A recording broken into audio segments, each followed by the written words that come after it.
હાલ દરેક જગ્યાએ પાકિસ્તાન અને ઇન્ડિયાના જે યુદ્ધના લઈને સમાચારો જે વહેતા થયા છે કે સોશિયલ મીડિયા હોય, મોબાઈલ હોય, ટીવી હોય કે તમે કોઈ પણ જગ્યાએ નીકળો, એક જ વાત સામે આવી રહી છે કે ઇન્ડિયાએ પાકિસ્તાન પર જે રીતનો હુમલો કર્યો, પહેલગામનો જે હુમલાનો જે જવાબ ભારતે જડબાતોડ જવાબ આપ્યો છે અને પાકિસ્તાન હાલ એ સદંતર એકદમ એમ કહેવાય કે નિષ્ફળ જઈ રહ્યું છે. દરેક પગલે દરેક મોરચે પાકિસ્તાન નિષ્ફળ જઈ રહ્યું છે. ભારતની સામે પાકિસ્તાન ટકી શકે એમ નથી. ત્યારે આજે આપણે વાત કરવાના છીએ કે ગુજરાતની અંદર પણ હાઈ એલર્ટ આપવામાં આવ્યું છે, ત્યારે સુરતની શું પરિસ્થિતિ છે.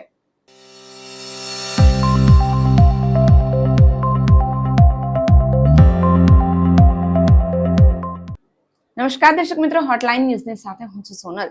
અત્યારે હાલ જે રીતની પરિસ્થિતિનું નિર્માણ થઈ રહ્યું છે કે દરેક સરહદી વિસ્તારોની અંદર હાઈ એલર્ટ આપવામાં આવ્યા છે અને આ હાઈ એલર્ટની અંદર સુરત પણ હવે પાછળ રહ્યો નથી. સુરતની અંદર પણ ગુજરાતના જે હાઈ એલર્ટ આપનારા જે જિલ્લાઓ છે કે જ્યાં ચાપતી નજર આપવાના જે પોલીસ દ્વારા જે કહેવામાં આવ્યું છે, આની અંદર સુરત પણ સમાવેશ થાય છે. સુરતની જો વાત કરવામાં આવે તો સુરતના જે દરિયાઈ વિસ્તાર છે, સુવાલી બીચ જે છે, આ વિસ્તાર પર સઘન અત્યારે હાલ પોલીસ પેટ્રોલિંગ વધારી દેવામાં આવી છે.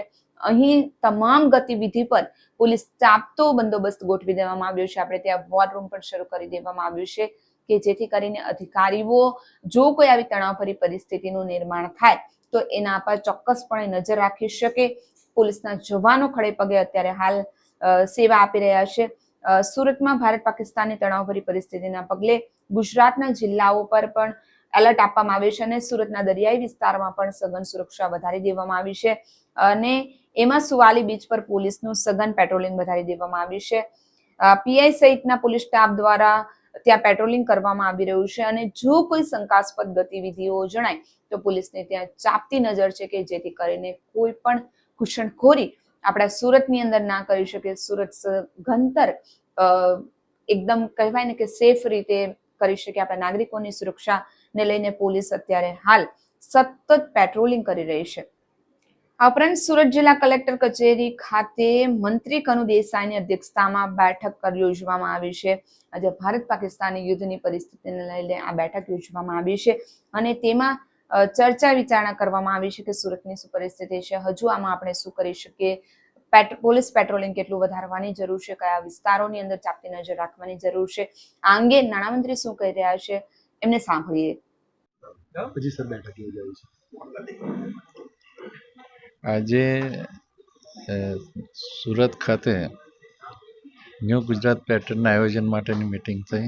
એમાં લોકોની સુખાકારી માટેના દરેક કામો દરેક ધારાસભ્યોશ્રી અને વહીવટીતંત્ર, કલેક્ટરશ્રી, ડીડીઓશ્રી અને આયોજન અધિકારી દ્વારા રજૂ કરવામાં આવ્યા અને બધા કામો મંજૂર કરવામાં આવ્યા અને સાથે સાથે ભારત પાકિસ્તાનના જે યુદ્ધના કારણે જે પરિસ્થિતિ ઊભી થઈ છે એના માટે તકેદારી રાખવાની વાત કરવામાં આવી અને આપણા સૈન્યએ જે કામગીરી કરી છે એ બધી કામગીરી પ્રશંસાપાત્ર છે અને કોઈએ પણ ગભરાવાની જરૂર નથી. તકેદારીની કઈ રીતના મહત્વની ચર્ચાઓ રહી? તકેદારીમાં તો એક જ ઇન્સ્ટ્રક્શન છે કે આપણે સૌએ એલર્ટ રહેવાનું છે અને ગભરાવાનું નથી. અફવા પર નહીં જવાનું જે રીતના. હા, એ જ ને, એલર્ટ રહેવાનું છે અને ગભરાવાનું નહીં, એટલે અફવાનું સ્થાન જ નહીં આવે.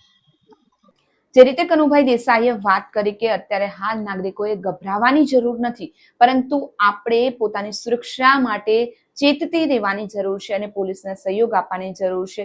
ભારતીય સેનાની તમામ કામગીરી છે એમને પ્રશંસા કરી છે, એમને ભારતીય સેનાને બિરદાવી છે. જે રીતની ભારતીય સેના પાકિસ્તાનનો વળતો જવાબ આપી રહી છે, પાકિસ્તાનની સામે જે રીતનો પડકાર ફેંકી રહી છે, ત્યારે એમને ભારતીય સેનાને બિરદાવી છે અને એલર્ટ રહેવાની નાગરિકોને સલાહ આપવામાં આવી છે. ઉપરાંત સુરતને સુરક્ષિત રાખવા માટે પોલીસ દ્વારા કેવા પ્રકારની કામગીરી કરવામાં આવી છે એના પર જો એક નજર કરીએ તો સુરતની અંદર હાલ ભારત પાકિસ્તાન વચ્ચે ઉદ્ભવેલી યુદ્ધની તણાવભરી પરિસ્થિતિને લઈને સુરત એલર્ટ આપવામાં આવ્યું છે. સુરતની અંદર ખાસ કરીને કલેક્ટર કચેરી ખાતે સુરત શહેરમાં વોર રૂમ શરૂ કરવામાં આવશે અને નાગરિક સુરક્ષા માટે એક બેઠકનું પણ આયોજન કરવામાં આવ્યું છે કે નાગરિકોની કઈ રીતની સુરક્ષા વધારી શકાય, એમાં શું શું તકેદારી રાખવી જોઈએ, હજુ કેવા પ્રકારની સુરક્ષાની અંદર વધારો કરવાની જરૂરિયાત છે, આના પર હાલ ચોક્કસપણે નજર રાખવામાં આવી રહી છે અને ભૂમિદળ, નૌકાદળ અને હવાઈ દળની સાથે સતત સંપર્કમાં રહેવામાં આવ્યું છે. કેન્દ્ર સરકારની સૂચના મુજબ કામ કરવા માટે વહીવટીતંત્ર પણ હાલ સજ્જ છે અને એમાં પણ એનસીસી, NSS ની સાથે બેઠક યોજાશે અને સુરત શહેર પર દેશના જોખમી શહેરની યાદીમાં છે. ત્યારે વોર રૂમની સાથે સુરત પોલીસ કમિશનર સીધી રીતે જોડાયેલા રહેશે. આવો સાંભળીએ શું કહ્યું છે આ બાબત. જી સર, વોરમ શરૂ કરાયું છે તે રીતે district emergency operation centre collector office Surat 365 દિવસ 24/7 ચાલુ હોય છે અને તમામ ડિપાર્ટમેન્ટ સાથે કોમ્યુનિકેશન સાધનોથી સજ્જ હોય છે. અહીંયા સ્ટાફ અવેલેબલ હોય છે અને જે કોઈ પણ મેસેજ આવે એના અનુસંધાને જે કોઈ સુરક્ષાનો ઉપાય કરવાનો હોય છે, કોઈ પણ કુદરતી માનવ સર્જિત આપત્તિમાં તે અન્વયે કાર્યવાહી કરવામાં આવે છે. હાલ આ તણાવભરી પરિસ્થિતિ વચ્ચે કઈ કઈ જે એજન્સીઓ છે તેની સાથે સંપર્ક કરાયો? જે અમને સ્ટેટ ઇમરજન્સી ઓપરેશન સેન્ટર દ્વારા સૂચના મળે છે એ મુજબ અત્રેથી જે કોઈ એજન્સી સાથે સંપર્ક કરી શકાય એમની સાથે સંપર્ક કરી અને સુરક્ષાનો યોગ્ય ઉપાય કરવામાં આવે છે. તો દર્શક મિત્રો, આપણે સાંભળ્યું તે પ્રમાણે કે હાલ પોલીસ તો પોતાની રીતે સજ્જ છે. અત્યારે હાલ તમામ પોલીસની જે જવાનો જે છે એમની રજાને રદ કરવામાં આવી છે. પોલીસ ખાતા તરફથી એમની રજાઓને રદ કરી દેવામાં આવી છે. સરકારી કર્મચારીઓની રજાને રદ કરી દેવામાં આવી છે કે જેના કારણે જો કોઈ આ તાવી તણાવભરી પરિસ્થિતિનું નિર્માણ થાય તો એના માટે પોલીસ સદંતર દેશની સેવા માટે, આપણે તમારી સેવા માટે, નાગરિકોની સેવા માટે સજ્જ રહે એના માટે પૂરતા પ્રમાણની અંદર પોલીસ પેટ્રોલિંગ પણ વધારી દેવામાં આવી છે. ખાસ કરીને હોટલાઇન ન્યૂઝ તરફથી પણ આપને ખાસ આ બાબતે એક વિનંતી છે કે જો આવી કોઈ પણ પ્રકારની ગતિવિધિ પર ચોક્કસપણે તમે નજર રાખજો અને જે યુદ્ધનો સાયરનનો અવાજ જો સંભળાય તો આનો મતલબ એવું નથી કે યુદ્ધ શરૂ થઈ ગયું, પરંતુ એક પ્રકારની ચેતવણી છે કે જેથી કરીને તમે સુરક્ષિત સ્થાનો પર જઈ શકો.